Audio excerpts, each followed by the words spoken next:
Este programa está patrocinado por Millennium, compañía número 1 en seguros de caución.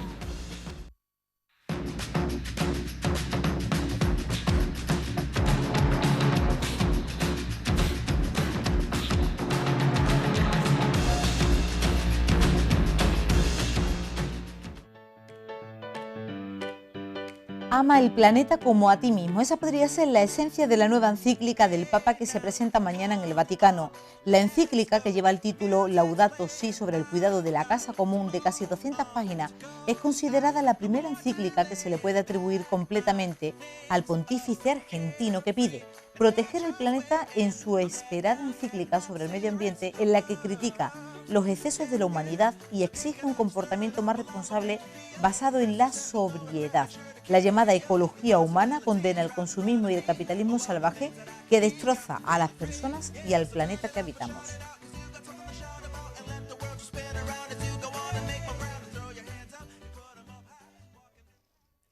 Saludos y muy buenas noches. Son ya las 11 de este miércoles 17 de junio en el que estamos celebrando el Día Internacional contra la Desertificación. He aprendido ya a decirlo después de haberme lo dicho unas pocas veces en voz alta. Estamos, como les había anunciado, después de publicidad, con tres grandes sabios en la materia.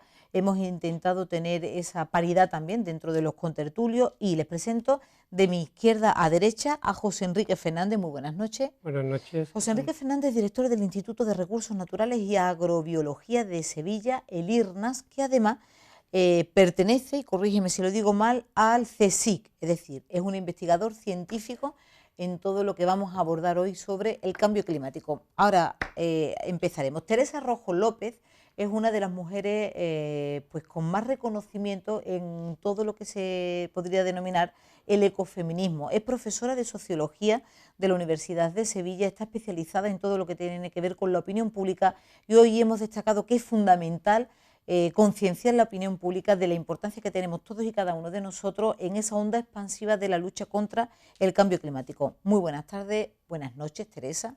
Buenas noches, Elisa. Hay que ver que es que cuando en estas luces dices tú, no son las 11 de la noche, ¿no? Que estamos ya medio así. Enrique Figueroa ya casi que no lo tengo que presentar porque es contertulio habitual de la casa. Lo pueden leer los lunes en sus tribunas verdes, las que estamos haciendo una apuesta como medio, desde nuestra perspectiva editorial, de apostar por la ecología en todos los sentidos, y él es, bueno, pues nuestro experto en esta materia. Muy buenas noches. Buenas noches. Para mí, profesor, ¿vale? Porque es de verdad con el que yo estoy aprendiendo. Como tú quieras, Elizabeth. Yo aquí me siento muy a gusto, así que... En casa. Decirme, estoy en pues casa. Muy bien. Y la que está en casa es Chantal de la Cruz también, cómo no, que además... vamos a decir otra vez, JJ, yo sé que te estoy volviendo loco, pero quiero poner otra vez un trocito, porque Enrique Figueroa decía que con 16 años, que también los tuvo, bailaba con esto que suena ahora.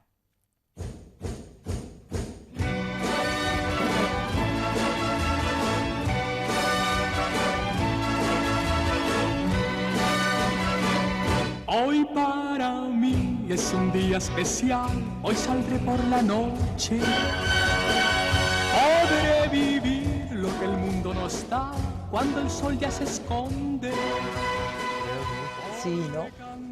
Bueno, pues son las 11:03 de la noche y le hemos puesto otra vez este vídeo porque Chantal de la Cruz, tenemos dos entradas para el concierto del próximo 28 de junio en Espartina y solamente estamos todos controlados con reloj. El primero que escriba. El primero que acierte ese nombre de la canción y, bueno, el cantante, ya que lo estamos viendo en pantalla. El cantante ya está claro, está clarísimo, que nos lo diga exactamente a @lopactv, pues bueno, se llevará esas entradas para disfrutar del concierto.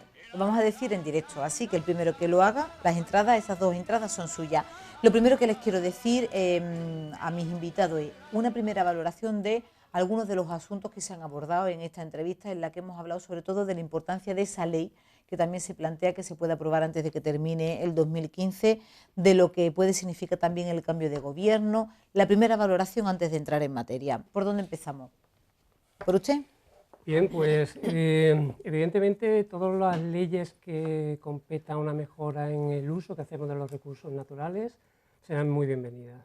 Yo creo que parece ser que pues, por ahí es por donde pueden ir las cosas. Y bueno, hay una demanda social de que eso se haga cada vez con más interés, con más insistencia, con más racionalidad, y para eso estamos aquí. Yo creo que las personas que trabajamos en investigación, en transferencia, en divulgación, pues es nuestro objetivo, con lo cual pues estamos esperando a ver el curso que eso pueda tomar y si es el adecuado y el correcto. Teresa, ¿cómo valoró alguno de esos comentarios de esa entrevista? Yo creo que también que las iniciativas legislativas en Andalucía en materia de medio ambiente son una gran idea. Además, yo creo que en Andalucía en España puede jugar el papel que juega California en Estados Unidos, que es pionera en legislación medioambiental y es vanguardista en eso. O sea que yo creo que por ahí va el camino. Enrique. Bueno, yo creo que Andalucía en eso es innovadora, es decir, es la primera comunidad europea que ha hecho una ley propia de cambio climático, primera de España sin duda, ¿no? Entonces este anteproyecto de ley es muy importante y yo creo que sí, que estará pronto en la calle. Yo creo que actualmente, desde la legislatura anterior, la Unión de Ordenación del Territorio con Medio Ambiente ha sido un acierto, ¿eh? Eso ha mejorado mucho, yo creo que ha puesto las cosas en su sitio. Y yo, si queremos hablar algo o podemos hablar algo del nuevo gobierno de Susana Díaz de esta tarde... En esta casa se puede hablar siempre de todo, de verdad. Eso sospechaba yo. Eso. La designación de don José Fiscal López como consejero de Medio Ambiente y Ordenación del Territorio me parece un gran acierto por parte de la presidenta Susana Díaz, porque es una persona con experiencia, fue director general de Cambio Climático y Ecología Urbana, y es una persona con mucha sensibilidad al medio ambiente, con un gran tirón de comunicación con las personas y los medios informativos, porque es periodista, y su especialidad siempre ha sido el medio ambiente. A mí me parece un gran acierto y creo que en los próximos años, con eso y con el desarrollo de la ley, van a ser años muy prometedores para Andalucía. Muy productivo. Está muy bien lo de que sea una persona que sea de comunicación o que sea periodista, eso yo creo que también es importante por lo que decías tú antes de la concienciación, ¿no? Que hay que tener ese espíritu en los temas medioambientales. Sí, eso es necesario, desde luego. Yo creo que tenemos, por ejemplo, un nivel de investigación, que es el sector en el que yo me muevo más habitualmente, muy avanzado en lo que es preservación del medio ambiente, pero yo he hecho en falta la transferencia de esos conocimientos al sector, a los usuarios. Entonces, todo lo que vaya en ese sentido será muy bienvenido, sin duda. Hay otro asunto que era con el que estábamos abriendo, que nos parece trascendental, y es que precisamente mañana en el Vaticano el Papa Francisco volverá a ser pionero con otra apuesta, y es la de presentar una encíclica que no es que le estemos dando especial importancia por el cariz que puede tener religioso, sino por lo que eso significa de globalidad. Es decir, que estemos planteándonos que no podemos concebir un desarrollo integral del planeta si no tenemos una concienciación de la importancia de ser respetuosos con el medio ambiente. Lanzo el tema y os lo planteo también. Bueno, yo creo que esa encíclica, digamos, se presenta mañana aquí en Sevilla, aparte del arzobispo don José Asenjo, y yo creo que, en fin, como no se presenta hasta mañana, en teoría no hemos leído la encíclica, pero en la práctica es que se ha filtrado a la prensa y a todos nos han llegado algún papel de la encíclica. Entonces, ¿por qué no decir, aunque esta mañana a las 12 formalmente no se debería decir, pero como se ha filtrado, que el Papa dice que este planeta es un vertedero? Es decir, la encíclica, en lo que se ha filtrado a la prensa y ha podido llegar hasta las personas, la encíclica es muy dura, muy contundente, muy clara y muy bien armada conceptualmente. Es decir, esta encíclica que es importante, y además la importante, y con esto paso a mis contertulios, la importancia que tiene es que en su propia introducción, en lo que se ha filtrado a la prensa, por supuesto, el Papa dice que no es una encíclica para los católicos, solo que es una encíclica para el mundo, con lo cual a mí me parece que la llamada de atención que puede hacer el Papa sobre la situación de la ecología del mundo me parece importantísima y habrá que escucharlo. Un líder de opinión, al fin y al cabo, mundial. Bueno, el tema no puede ser más oportuno. El Papa, su misión es, digamos, cuidar a todos los habitantes del planeta, católicos o no. Tenemos que tener en cuenta que el tema que nos ocupa esta noche de la desertificación, bueno, pues aproximadamente el 40% de la superficie del planeta está en zonas áridas y semiáridas, y eso implica a 2.000 millones de personas. O sea que el Papa, yo creo que con eso ha tenido un acierto de cercanía a la población del planeta y de dirigirse a un tema de una preocupación creciente, bueno, en líderes mundiales de todas las categorías. O sea que muy bien en ese sentido. El Papa Francisco está demostrando que es un hombre muy innovador. Además es una figura que la verdad es que coincide tantísima gente en que es una suerte tenerle, además en este momento. Además es un hombre que se expresa con mucho sentido común y el que él toque el tema medioambiental permitirá que llegue a mucha más gente de lo que hasta ahora este mensaje ha estado llegando, porque bueno, pues siempre se ha considerado como si fuese algo adicional, como una cosa de ricos, ¿no? Y yo creo que además él está ligándolo a las cuestiones de la pobreza, que como decía José Enrique, pues claro, toda la desertización afecta a pues esa sequía, esas emigraciones por razones de la sequía son enormes, o sea que yo creo que su mensaje va a llegar muchísimo más de lo que ha llegado hasta ahora cualquier cosa que se ha movido en medio ambiente. Me atrevo a decir una cosa, y es que casi siempre se ha vinculado la religión a los sectores más conservadores de la sociedad, que a la vez son los menos concienciados con lo que puede suponer el cambio climático por ese desarrollo económico al que parece que están reñidos. Que el Papa haga esto es dar un toque de atención también a todos los conservadores de pensamiento, diciendo, señores, esto no es un problema de unos hippies locos que van en bicicleta, perro flauta, sino de toda la comunidad humana, independientemente de la fe que profese. Es decir, para mí lo estoy viendo como una llamada de atención, de decir, estamos habitando todos el mismo planeta, independientemente de lo que pensemos o de la religión que tengamos, que seamos del Betis o del Sevilla, vamos por decirlo de alguna manera. Y además conecta perfectamente con lo que la objetividad dice, es decir, los especialistas en investigación que aplican los métodos científicos y que por lo tanto las conclusiones que sacan están exentas de elementos subjetivos, pues bueno, dicen que realmente es un problema que existe, que se está acrecentando y que hay que abordarlo ya porque es un problema que tiene una enorme inercia y no se puede esperar hasta el último momento. Entonces, en este caso, el motivo de la encíclica del Papa está basado en la objetividad y la racionalidad, es decir, que quedaría incluso al margen de cualquier carga ideológica que le quieran añadir, ¿no? Eso es importante. Son las 11:10 de la noche, quiero lanzar varios temas, los voy lanzando y ustedes me vais conduciendo hacia donde creéis que es interesante. José Enrique Fernández es líder de, bueno, pues en comunicación también, investigación de ecofisiología de cultivo y todo lo que eso tiene que ver, y sobre todo hay un proyecto interesante que es Recupera 2020. Estamos hablando de la importancia de los usos del agua también para el cultivo. Aquí me gustaría que fuéramos capaces de ser divulgativos para, a esta hora de la noche y en directo y con la capacidad de que cualquiera que esté en su casa a través de @lalupactv le pueda preguntar a nuestros expertos lo que quieran, pues que sean de verdad científicos con una labor divulgativa para las personas que nos están escuchando. Pues fijaos, el problema del agua es muy importante porque no solo es el agua, el uso del agua en la agricultura y la preservación de los recursos hídricos, sino que el agua es alimentación. El 17% de la superficie cultivada se riega, pero ese 17% produce el 40% del alimento total del planeta. Entonces, las expectativas de crecimiento global de lo que es la población del planeta nos dicen que somos ahora unos casi 7.000 millones de personas y de aquí al 2050 va a aumentar en un 30%, ¿vale? La población del planeta. Y nadie está muy seguro de cómo darle de comer a tanta gente. De modo que cada vez que hablamos del asunto agua, hablamos de un asunto extremadamente importante que es la alimentación de las personas. Ha hecho mención al proyecto Recupera. El proyecto Recupera es un proyecto que yo creo que tiene una gran oportunidad. Es un proyecto que se está desarrollando entre los años 2014 y 2015 y es un proyecto de transferencia. Eso es fundamental. Como yo decía al principio, el nivel de investigación es bastante alto. Por ejemplo, en España el nivel de investigación agraria, no digo estemos a la cabeza de los... Digo que estamos en el grupo de la cabeza. No somos los mejores, pero estamos en el grupo de la cabeza. En lo que en concreto ahorro de agua y racionalización del uso del agua compete.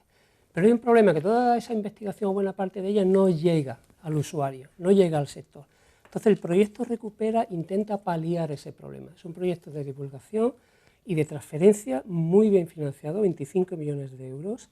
Está cofinanciado por el Consejo Superior de Investigaciones Científicas, tiene fondos FEDES y por el Ministerio de Economía y Competitividad.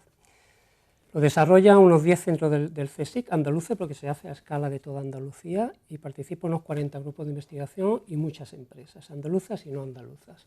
Y su misión es decir, muy bien señores, tenemos un bagaje de conocimientos que han desarrollado nuestros grupos de investigación, pero que no duerman en las bibliotecas. Vamos a llevarlo a la calle y a la gente que realmente tiene que solucionar un problema de cómo usar el agua y de cómo producir alimentos con el menor impacto posible en el medio ambiente. Por lo tanto, y ese es el objetivo fundamental del proyecto Recupera, e insisto que es un proyecto con una oportunidad fantástica, por el momento en el que vivimos. Hombre, yo veo que, claro, todo lo que es investigación para el tema del agua es fundamental, claro, y sobre todo que salga, como dices tú, a la calle, que sirva para abrir nuevas empresas y hacer cosas, ¿no? Bueno, yo conozco lo que tenéis, ¿no? Lo que es los paneles en construcción, ¿no? Lo que es la vegetación en vertical. Por ejemplo. Todo lo que es, claro, porque es que a la vez necesitamos muchos más árboles, necesitamos mucha más vegetación. No solo porque nos encanta lo verde, porque la verdad es que lo verde es lo que da calidad, ¿no? Una urbanización de lujo, ¿en qué se diferencia? En que tiene muchísimo más verde, ¿no? No solo por eso, sino porque todo lo verde además absorbe el CO2, ¿no? Los famosos sumideros, ¿no? Que eso Enrique es el gran líder, ¿no? Y entonces, y claro, y todo lo que sea tener más árboles, pues contribuye a que no tengamos ese problema del cambio climático, que es el gran problema, ¿no? Pero yo no sé hasta cuándo o para cuándo tendremos ya esas viviendas en las que realmente aprovechamos el agua de otra manera, ¿no? Porque parece que se sigue tirando todo por las alcantarillas. La bañera, yo siempre me lo planteo, pero os voy a confesar algo personal, aunque luego me lo critiquen. Pero bueno, hay gente que le dará que pensar. La bañera yo le pongo el tapón y me da mucha pena porque yo soy lo siento, lo confieso, para que no se sienta nadie, mi capricho en este mundo es bañarme por la noche, a mí me gusta mi bañera. Y ahora me siento muy responsable de tirar tantos litros de agua, con lo cual me tomo el trabajero de estar con el cubo echando agua para utilizarlo para yo no sé qué. Pero, porque alguien no inventa esos depósitos de bañera que puedan ser reutilizables y que no cuesten un dineral. Estoy diciendo algo tan tonto como eso, pero que podríamos utilizar en muchas cosas en el día a día. Los hay. Pero mira, en tu descargo, como quien dice, prácticamente todas las poblaciones de un número de habitantes superior a unos 10.000 habitantes aproximadamente, tienen estaciones de reciclaje de agua. Entonces, ese agua que se va por la bañera, que antes pues, era un agua que, digamos, contaminada con todos los jabones, todos los productos de aseo, etcétera, hoy día en gran medida se limpian, se reciclan, se preparan y se devuelve a los ríos en buenas condiciones, por decirlo de alguna manera. Con lo cual me baño más tranquila a partir de Báñate ahora. más tranquila a partir de ahora. Vale, pues estupendo. Estamos callados y me está extrañando. No, estoy encantado escuchando. No, hay una cosa así que con el tema de la desertificación, evidentemente el cambio climático, ahí la desertificación puede ser un proceso natural en el planeta en la zona que le toca, pero evidentemente el inducido o el aumentado es nuestro por el cambio climático. Entonces, lo que ha dicho la doctora Rojo en el sentido de, Teresa Rojo, en el sentido de los sumideros de carbono, que en fin, un tema que conozco, es muy importante, porque está claro que podemos reducir emisiones, lo podemos reducir.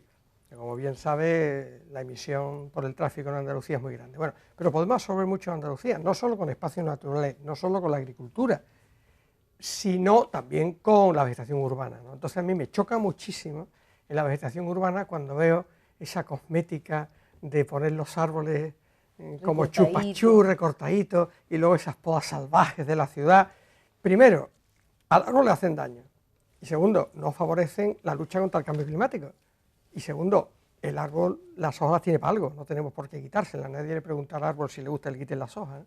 Y evidentemente los árboles enferman. Quiero decir, con este sentido voy, que la desertificación es una realidad, la inducida por nosotros es una realidad, como se ha comentado antes, en las zonas áridas y semiáridas es un efecto grave, y el cambio climático acelera mucho con todo el coste económico que va a suponer para Andalucía incluida, con lo cual el secuestro de carbono por vegetación, esté donde esté, en ciudad, en espacios naturales o en la agricultura, es esencial y hay que potenciarlo. Y la Ley Andaluza de Cambio Climático, que desarrollará el nuevo consejero, está en ello. Pero las formas de riego siguen estando poco incorporadas, ¿no? Incluso en los parques de las ciudades siguen quejándose de que no, de que el sistema de riego sigue siendo... Correcto, ese es mi tema de especialización, ¿no? Entonces, vamos a ver, el otro día le preguntaba yo a uno de los mejores investigadores en el uso del agua en agricultura que hay en España, en mi opinión, que es el profesor Elías Ferere de la Universidad de Córdoba. Le decía, oye Elías, tú que conoces muy bien el paño, ¿por qué crees que tenemos un nivel de investigación tan alto en España en lo que es el uso del agua en agricultura, y en cambio cuando te vas al campo resulta que el porcentaje de la superficie cultivada en el que se utiliza algún método de control del riego es inferior al 5%?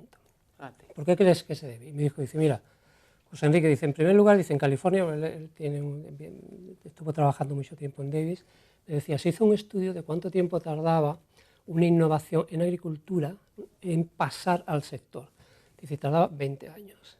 Es decir, hay una dilación grande, lo que es que digamos que el usuario, en este caso el agricultor, adopte las nuevas innovaciones. Y por otro lado, hay el problema que yo decía antes, el problema de transferencia. Es decir, en España se ha hecho un esfuerzo enorme en investigación en las últimas décadas, pero en mi opinión no suficientemente o no ha ido acompasado de un esfuerzo similar en transferencia. En llevarlo a que se convierta en Correcto, empresas que correcto. vendan ese Que producto. haya puntos de de- información, exacto. entre comillas. De o ahí la importancia, por ejemplo, del proyecto Recupera que comentábamos antes, que está específicamente enfocado a eso. Eso Pero es que muy luego es interesante. verdad que es una labor también de comunicación y de información. Exactamente, Y claro. la incorporación pasa lo mismo con los parques. Yo veo aquí en Sevilla hay una queja enorme de que los parques, pues esto no se están regando con sistemas de...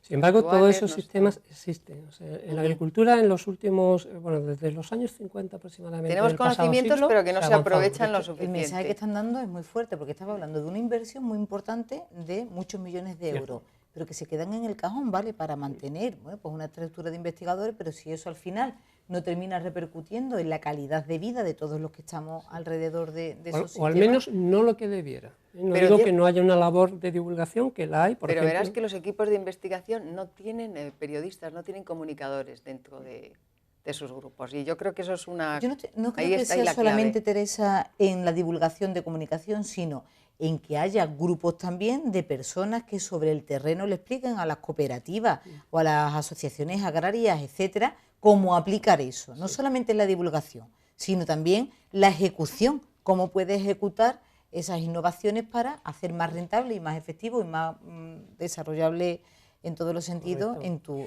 cultivo. Para ser justos, en Andalucía existe el Instituto de Investigación y Formación Agraria y Pesquera, el IFAPA, que la labor principal del IFAPA, ellos también hacen investigación, por supuesto, pero su labor fundamental es divulgación y transferencia.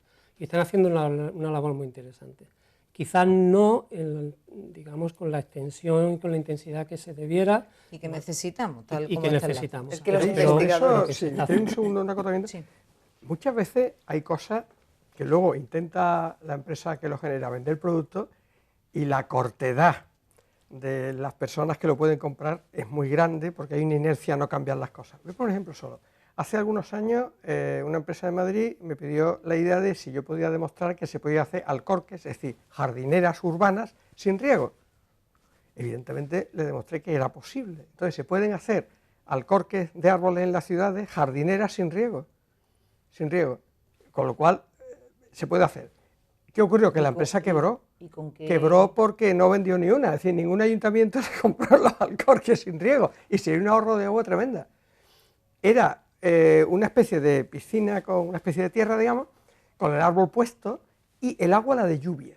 Entonces, se calculaba, que ese era el cálculo mío, qué profundidad tenía que tener, teniendo en cuenta la transpiración, es decir, el gasto de agua de las plantas, Para guardar el cuánta agua. agua de lluvia podría tener. Y entonces con eso se calculaba la profundidad digamos, de la piscinita. Y funcionaba perfectamente experimentalmente. No vendieron ni una, ningún ayuntamiento, y la empresa quebró, y la cosa funcionaba, y significa que era un ahorro de agua significativo, es muy sostenible, pero no había Bueno, demanda. Chantal, redes sociales, cuéntanos. Os voy haciendo un pequeño resumen y por comentar alguno nos dicen, en España se han cumplido los compromisos sobre emisiones de chiripa. Nuestros políticos no se lo toman en serio. Y Pilar, por ejemplo, nos hace una pregunta a la mesa. ¿Estamos educando a nuestros hijos en una sociedad sostenible con el medio ambiente? Lo dejo en la mesa. Yo pienso que no lo suficiente. Mira, yo tengo la suerte de tener compañeros de investigación en Nueva Zelanda. En mi opinión, Nueva Zelanda es el país del mundo más avanzado en cuidado del medio ambiente. Y cada vez que voy allí lo noto, se nota una diferencia enorme. O sea, allí la gente está muchísimo más concienciada. La educación medioambiental no solo es una asignatura que se deja en manos de la escuela, se hace en la familia, se hace en todos los ámbitos sociales. Y la gente, tú realmente vas a los campos, están limpios, la gente cuida muchísimo de no dejar basuras. A mí me encantan las playas de Huelva, pero es una pena, a la caída de la tarde, cuando vamos todos para atrás, la cantidad de bolsas de plástico que hay a 20 metros de un contenedor de basuras, en la misma arena. Es un tema de educación. Yo creo que en España probablemente se esté lejos todavía de lo que debería ser, ¿eh? educación. Normalmente se diferencia entre lo que es sensibilidad y conciencia de comportamiento. O sea, hay mucha más gente sensible. Por ejemplo, la sensibilidad, cuando en las encuestas preguntas, conciencia medioambiental y sensibilidad medioambiental están entre el 60 y el 70% de la población del país. En cambio, comportamiento, o sea, que gente que son sensibles, que conocen lo del cambio climático, que les preocupa, que tiene que ser una prioridad, que se tiene que hacer más cosas, o sea, pero luego, a la hora de comportarse, de lo que me dices tú, Ser que reciclar, coherente de hacer entre tal, lo que piensas y lo que Que haces. sea una forma de... ya bueno, de estamos en vida. un 30, que no es malo. Que Eso no es cuesta malo, un poco nos de vamos trabajo acercando. y es distinto. Pero de todas maneras, en los colegios todavía falta mucho, porque yo tengo un hijo que acaba de terminar la escolaridad y tal, y te puedo decir que no, que en educación medioambiental esperemos que la nueva Junta dé una buena partida para eso, porque eso está muy corto, eso es puntual, un poquito de dinero a algunas asociaciones que hacen una labor enorme, incluso labores que es de esa recogida de playa o tal, o sea, todavía no se valora ni se... No se valora. Pero sí, pero claro que vamos a cada vez a más. Yo voy a escapar un poco por aquello de animar la noche. Yo creo que hay suficiente educación ambiental en los colegios. Evidentemente, la Consejería de Medio Ambiente Nacional del Territorio emplea mucho dinero en hacer educación ambiental. En la encíclica que hemos aludido al principio, una de las cosas que dice el Papa, evidentemente, es que, la encíclica que se ha filtrado, que todos tenemos que contribuir, pero llama la atención a las economías y las finanzas y los políticos. El toque de atención lo da la ciudadanía, pero da sobre todo a los de arriba. Estamos educando a unos hijos nuestros que se van a encontrar con una sociedad, unas empresas y unas cosas que les da igual todo esto. Es decir, que aquí, digamos, quien más culpa tiene no es la ciudadanía, que no paga luz en su pasillo, sino los de arriba tienen un poco de cuidado. Y lo de las playas, es que en algunas playas no hay contenedores. Yo voy a una playa, y no digo nombre, que no, porque no lo quiero decir, vamos, de mi tierra, y no tiene contenedores. Pues dígalo a ver si el alcalde que bueno, esté ahora... Pues mire usted, en Punta Umbría, Huelva, las playas no tienen contenedores porque el alcalde dice que no tiene medios para poner contenedores. Vale, las playas están limpias. En Punta Umbría, en otros sitios no sé, pero en Punta Umbría no hay contenedores y en la playa la gente retira las cosas. Y entre la gente y las gaviotas por la tarde, la playa se limpia y no hay contenedores. Y no hay contenedores porque el gobierno local no pone contenedores. Y la gente los retira. Es decir, que yo creo que está bien que eduquemos a la gente, que nos eduquemos mucho todos, que cambiemos comportamiento, el Papa lo dice así, que cae, pero los de arriba tienen que apechugar con su responsabilidad. Has dado un tema interesante, perdóname, Teresa, porque quiero dar un dato y quiero que vayamos, tengo al menos 6 puntos que quiero hablar y nos vamos aquí de cháchara y no hablamos. Uno de ellos es la cumbre de París, ¿vale? Es importante, cuando estamos hablando de eso es fundamental la concienciación, pero evidentemente desde las directrices políticas, no solamente locales, regionales, nacionales, sino mundiales, algo tiene que cambiar, si no, la cuenta atrás ha comenzado, o al menos esa es la percepción que tenemos. ¿Qué se espera de esa cumbre de París? Bueno, ¿lo vas a contar tú? No, yo lo único que iba a decir es que ha habido varias iniciativas relacionadas con el medio ambiente desde hace 30 años para acá, creo yo que fue cuando empezó una concienciación a escala global del planeta.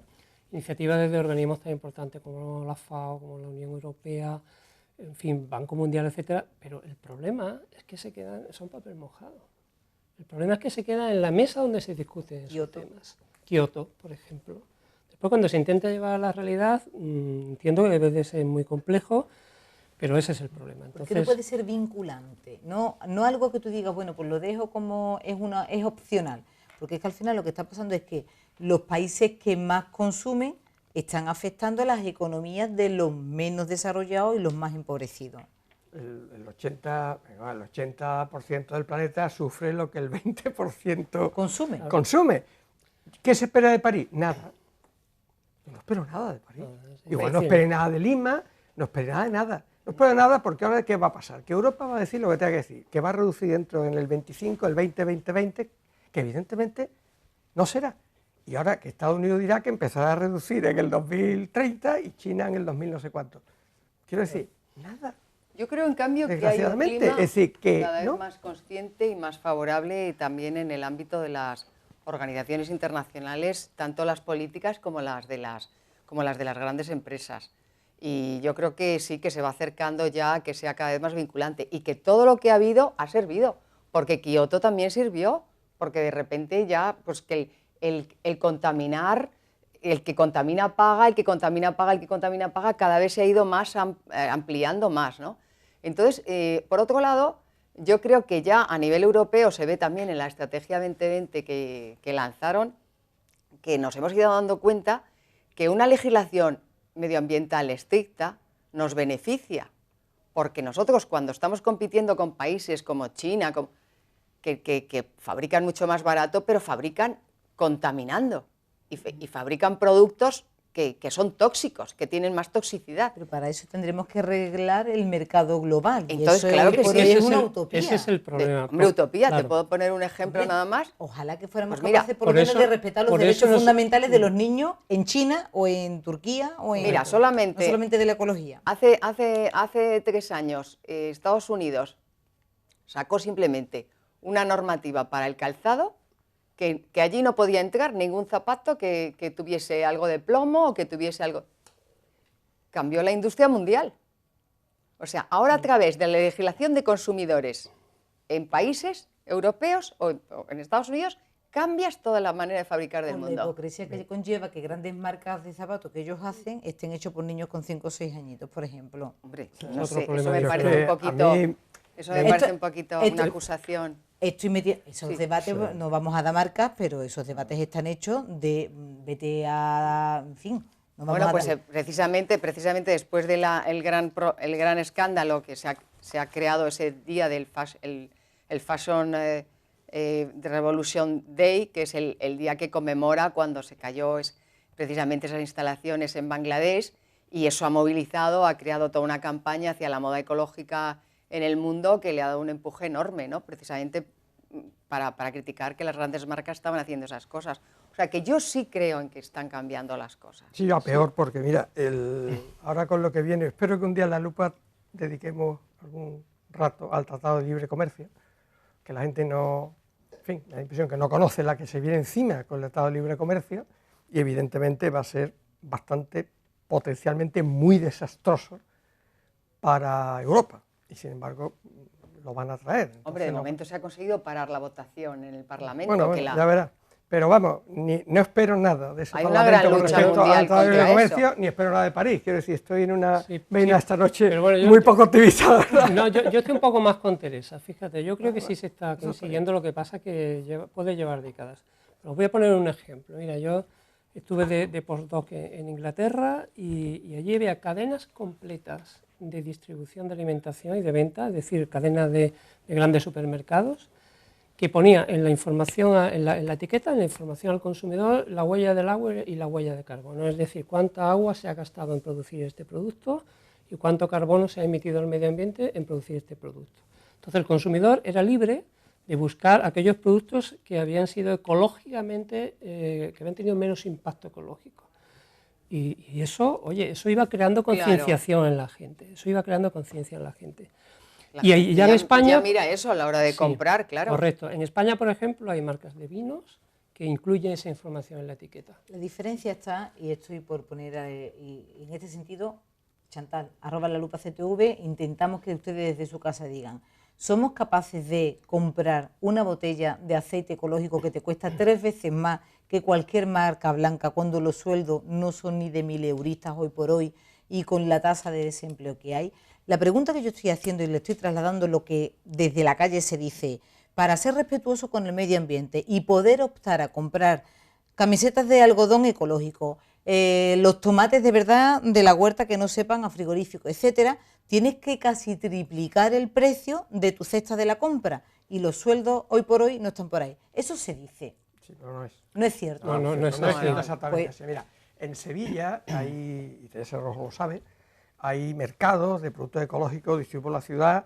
No se ha sistematizado. Yo espero que El este segundo nuevo... fin de semana de Eso, cada mes. eso sí. es, pero yo espero que este ayuntamiento eso lo lance mucho más. Entonces, ¿Dónde y es labor cuándo de los sería? Teresa, va eso Son en cambiando la de sitio. Alameda. La Alameda el segundo generalmente, fin de sí. semana de cada mes. Y los hay productos un- no son más caros y se compran cosas estupendas. ¿Qué pasa? Que la gente no sabe lo de los precios. La leyenda urbana de los precios está y nadie sabe dónde comprar nada en la ciudad, con lo cual yo invito al ayuntamiento y a todos los ayuntamientos andaluces, pero más al de aquí, que ponga en valor ese tema en la ciudad de Sevilla de una manera generalizada. invito por favor y pido al gobierno andaluz, que se ha constituido con sus consejeras, que este es un tema muy importante, es decir, que realmente lleven los productos ecológicos a un precio adecuado, de la forma que sea, que se puede hacer, a los bolsillos de todo el mundo, y con eso mejoramos la salud y queremos empleo verde y queremos una sociedad La mejor. producción Se puede ecológica, hacer. además, es que en Andalucía, como decías tú antes, el dato de que, Claro. de que 70%. el 70% de la producción nacional de agrícola, Ecología, creo. agropecuaria ecológica se produce en Andalucía. O sea, que es una gran esperanza. Y luego no digamos ahora la demanda que hay del algodón, que ya no lo subvenciona Europa, que podrían dedicarse las plantaciones a algodón ecológico, que hay una demanda enorme de las grandes firmas. O sea, que digamos que también es una oportunidad de negocio.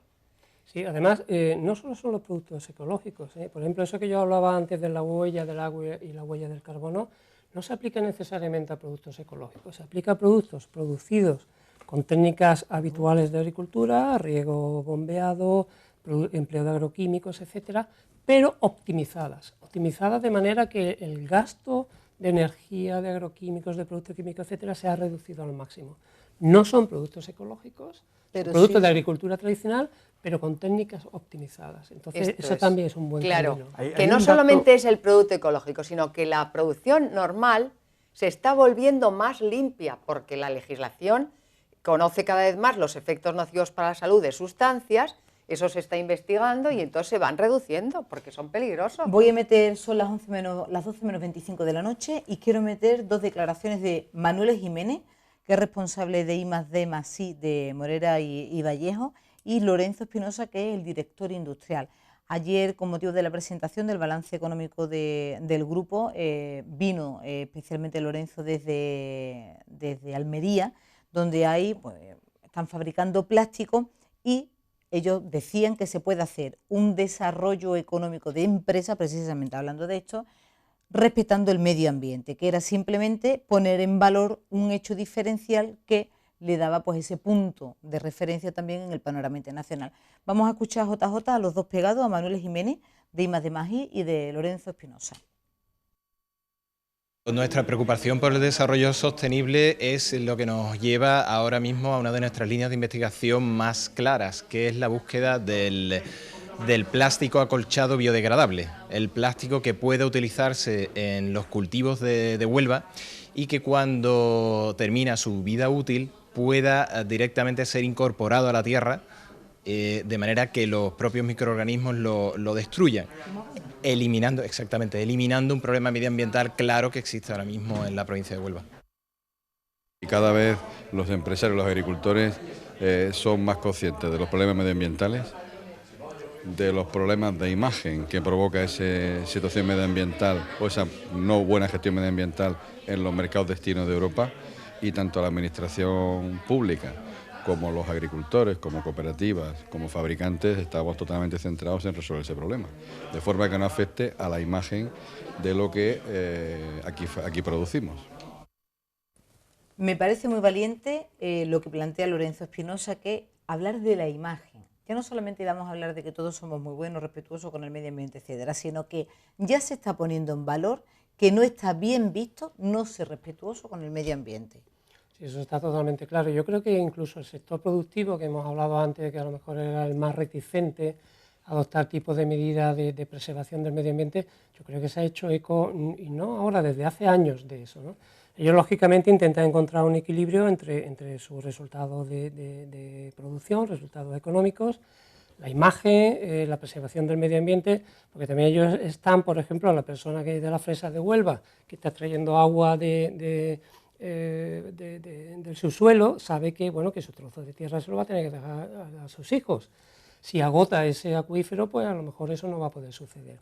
O sea, yo creo que hay un aumento en el sector productivo, en este caso agricultores, gente encargada del manejo de bosques, etcétera, un aumento de la concienciación bastante notable. ¿Que sea suficiente? Bueno, eso sería un tema de debate, probablemente no, pero que lo tiene en cuenta, sí, como variable en su ecuación, sí. En Huelva, en el caso de la fresa, por ejemplo, los cultivos, Huelva es la mayor productora de fresa de España, por supuesto.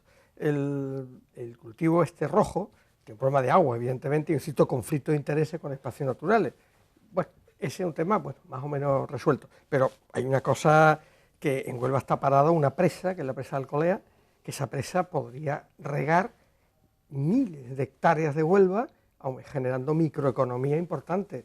Bueno, ese es un tema que hay que resolver, y si el agua de la presa de Alcolea hay que limpiarla, pues se limpia, y se crean mecanismos locales para limpieza de ese agua que se pueden hacer. Eso tiene que saberlo la clase política y ponerlo en práctica. Es un tema importante. Es una tendencia que, como dices, que es por un lado la responsabilidad social, que ha ido aumentando, luego está y luego las cláusulas éticas y medioambientales en los contratos. Ahora ya no se concibe que una empresa o una universidad o un organismo público cuando vaya a contratar un servicio con una empresa no le ponga ya, le pone ya cláusulas sociales y cláusulas medioambientales, ¿no? Nosotros precisamente aquí tenemos el autor del Plan de Sostenibilidad de la Universidad de Sevilla, que precisamente incorpora ese proyecto todo lo que en otras universidades, vamos, lo más punta en todo eso. Entonces, incluso para la edificación, para absolutamente todo. Esto es una tendencia general. Incluye eso, todos los aspectos éticos también. Y a los éticos, que es el trato de trabajadores, la equidad de género, todas estas cosas ya. Y sobre todo ya el medio ambiente. Ya una empresa seria o que quiera tener una buena imagen, tiene que tener ese toque de lo que ahora llaman el ecomarketing, ¿no? Que es que no solamente hace un producto para el usuario, que le vaya a ser útil al usuario, sino que juntos, al comprar de esa manera, contribuyen al bienestar global del mundo. Yo creo que ahora eso es más real. Yo creo que eso ha sido propaganda de greenwashing, del lavadito verde de las empresas con la palabra sostenibilidad y todas esas cosas. Eso ha sido un cambio durante mucho tiempo para mí, pero es cierto, ahora voy a tener el punto optimista, creo que eso ha cambiado y que realmente las empresas y las instituciones se lo están tomando ahora en serio. Redes sociales, Chantal. @LupacTV es la forma de contactar con nosotros. Nos preguntan, ¿realmente se está haciendo algo? El protocolo de Kioto no se cumple, no es rentable para las grandes compañías. Otro comentario nos dice, los nuevos ayuntamientos tienen que solucionar el cambio climático, provoquen el uso de energías que no exploten a la sociedad. Y otro, por ejemplo, nos dice Pilar, un efecto claro en España del cambio climático es la cantidad de medusas que vemos en nuestras playas. Venga, vamos a ir por parte. Kioto, ¿quién le responde? Bueno, Kioto no se ha cumplido, ni se ha cumplido en España, ni se ha cumplido en ningún sitio.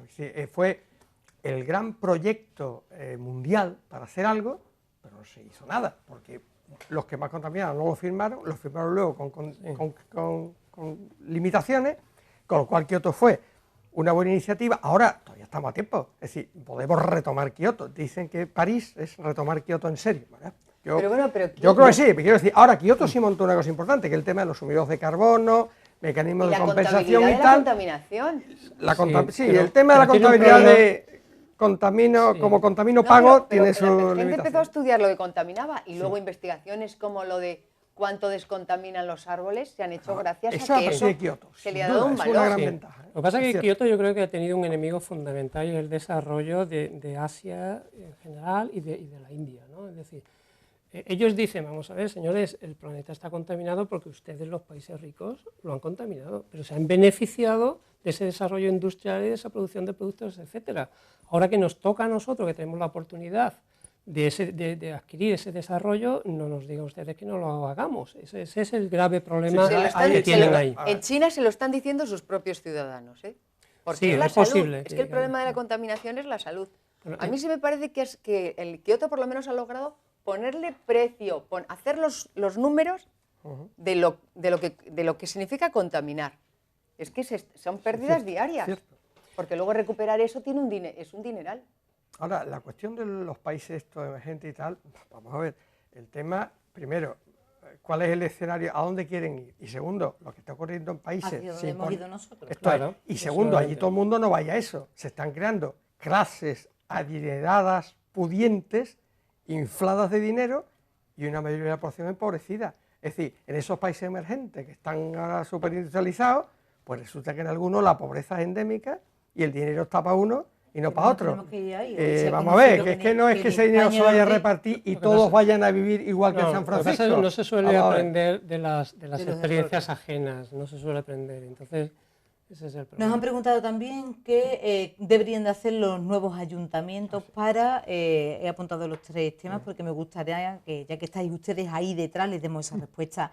¿Qué políticas tienen que tomar los nuevos ayuntamientos para que de verdad esa movilidad, que es uno de los focos importantes de contaminación, sea mucho más desarrollada, más sostenible, con un... En fin. A ti te toca. Bueno, pues... Ayuntamiento tú. La movilidad, para que la gente cambie los hábitos a hábitos más saludables en movilidad y menos contaminantes, hay que darle facilidades. Porque, claro, entonces, por ejemplo, ahora en Sevilla la bici ha estado muy bien, pero ahora hay que poner intercambiadores para que la gente pueda tener las bicis en las zonas de estaciones de autobuses, o lo de los coches eléctricos para que contaminen menos, claro, pero los coches eléctricos tienen que tener cargadores.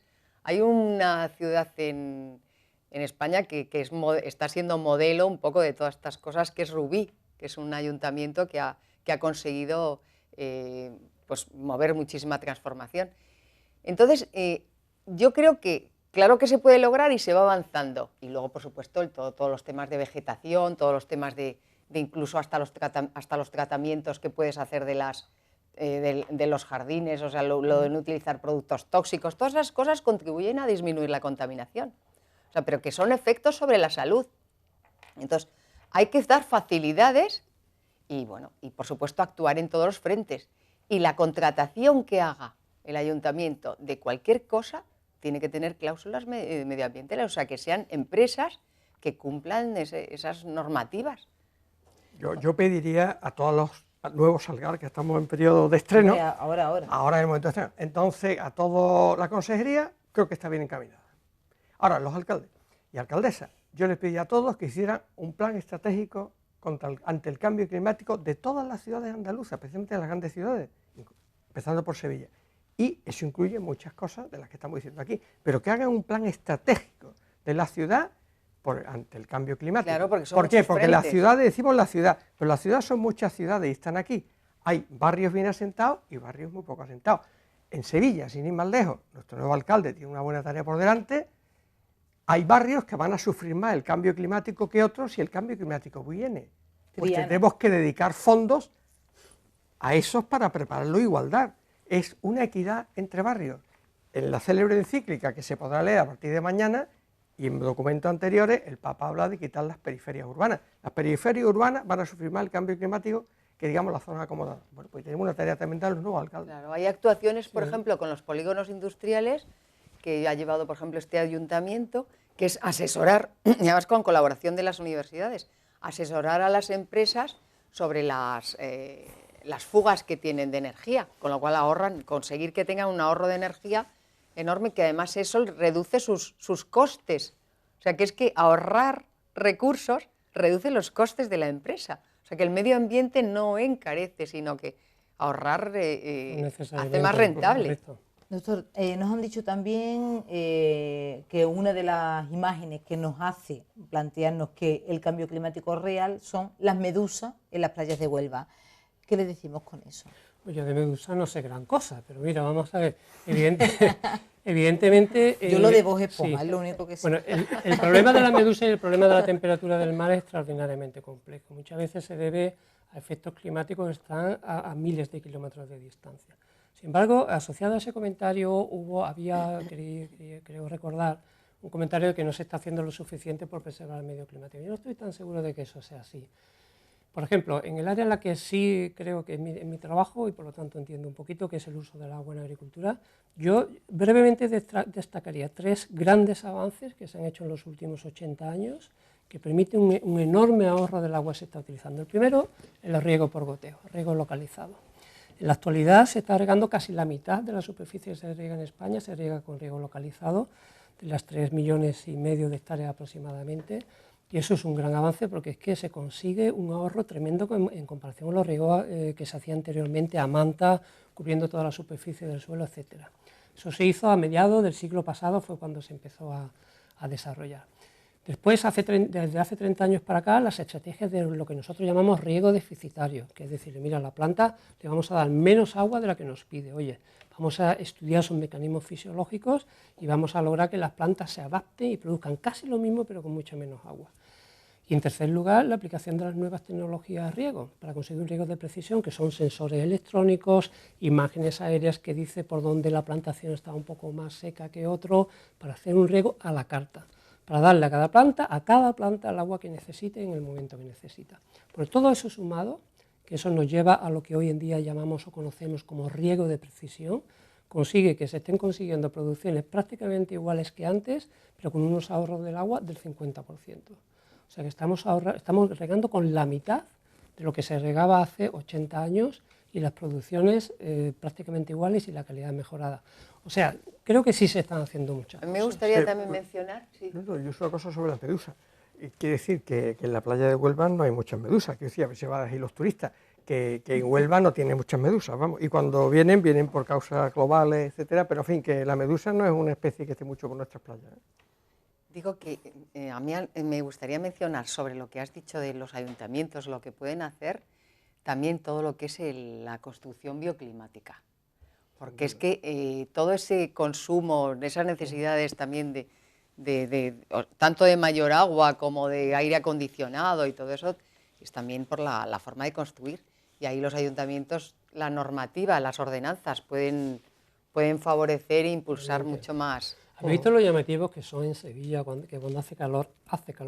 Esos edificios cerrados de cristal oscuro. Horroroso. Digo, Dios mío, eso tiene que tener un consumo de aire acondicionado. Están contentísimos. Nos hemos olvidado de las cortinas de esparto, nos hemos olvidado del patio. El ventilar por la mañana, ventilar por la tarde, como hacían nuestras abuelas, Desde que luego. en paz descansen, y eran muy ecológicos y muy sostenibles. Ahora el edificio inteligente, cerrado, controlado con un botón, donde en invierno se pasa calor y en verano se pasa frío. Pero resulta chocante, ¿verdad? Tener el chalequito puesto en verano en los edificios inteligentes tiene gracia. Es que parte de los ensayos que se hicieron de resolver el problema de la escasez de recursos a base de alta tecnología han tenido un pequeño resultado fallido.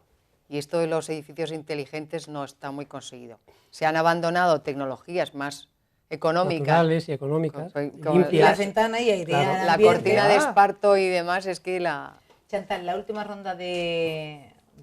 Otro comentario que también iba encaminado por lo que estabas diciendo. Dicen, una de las consecuencias del cambio climático será también el aumento de las enfermedades respiratorias, cardiovasculares e infecciosas.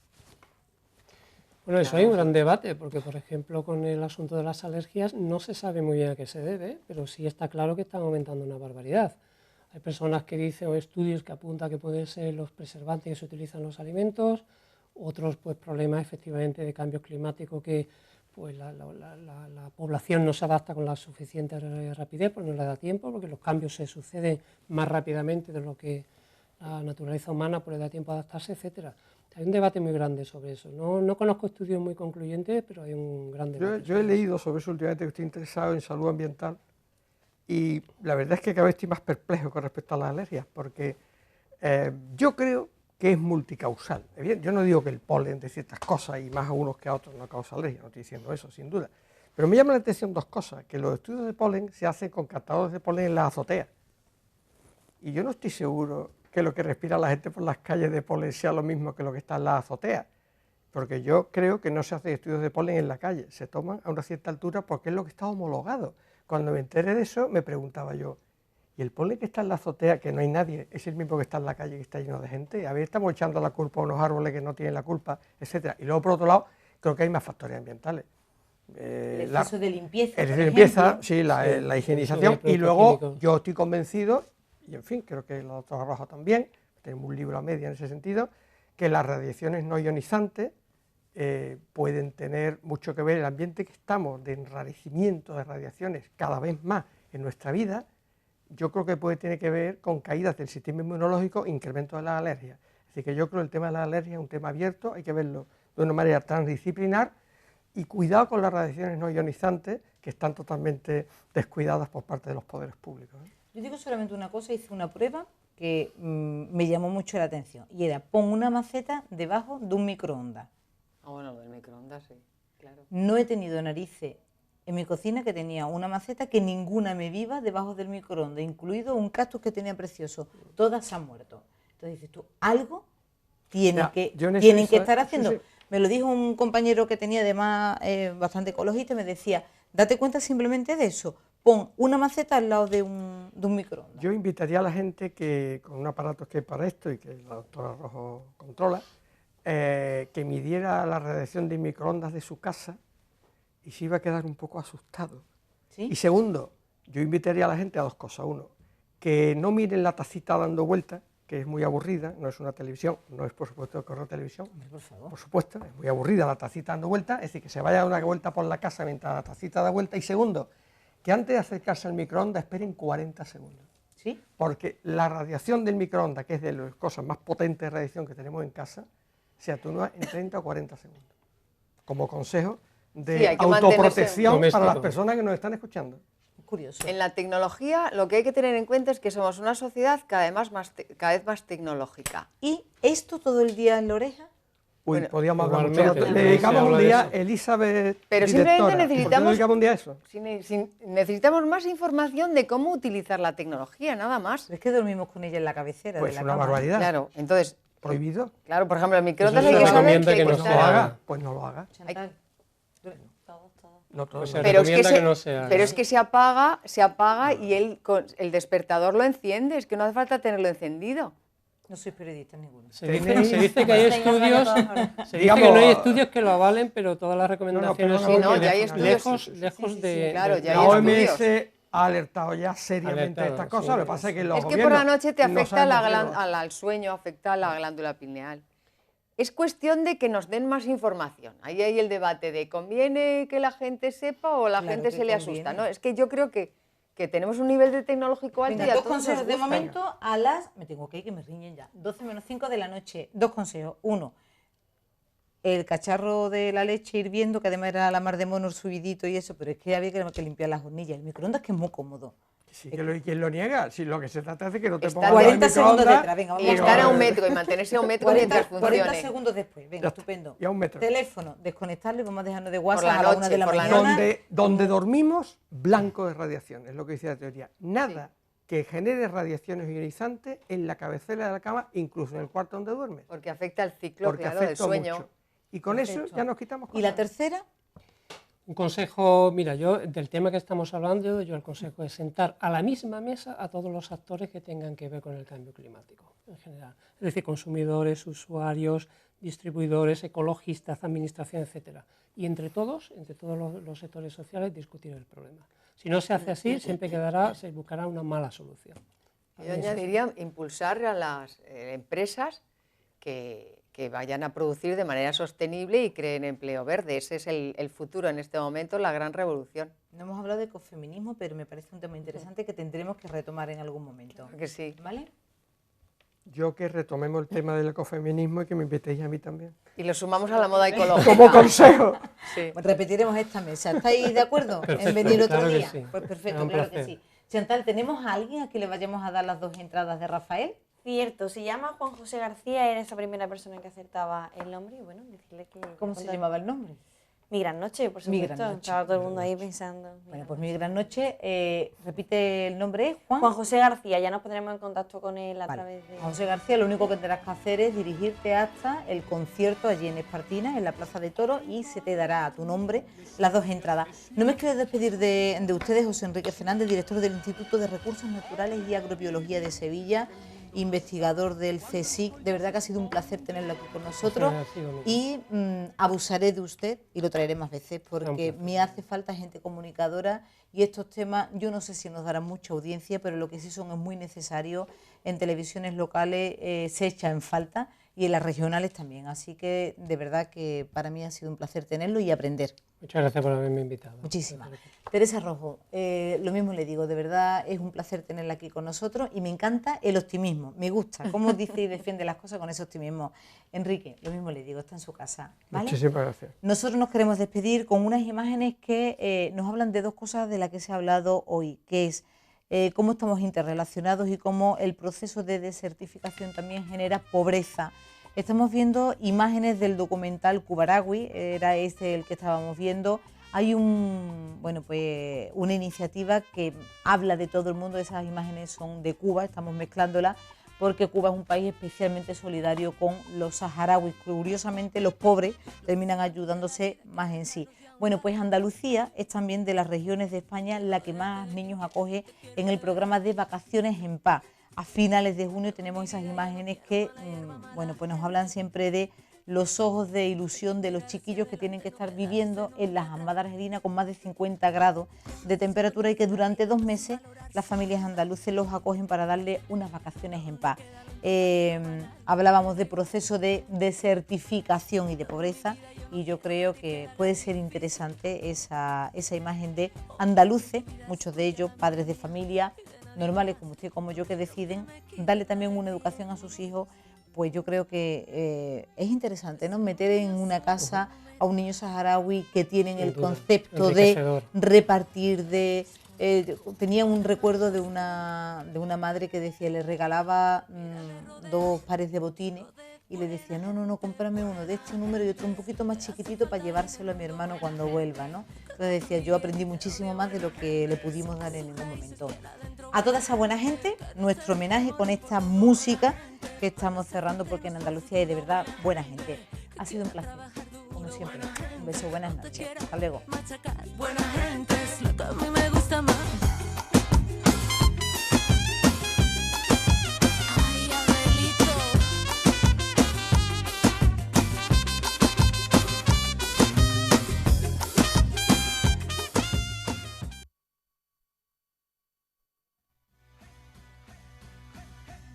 Este programa está patrocinado por Millennium, compañía número 1 en seguros de caución.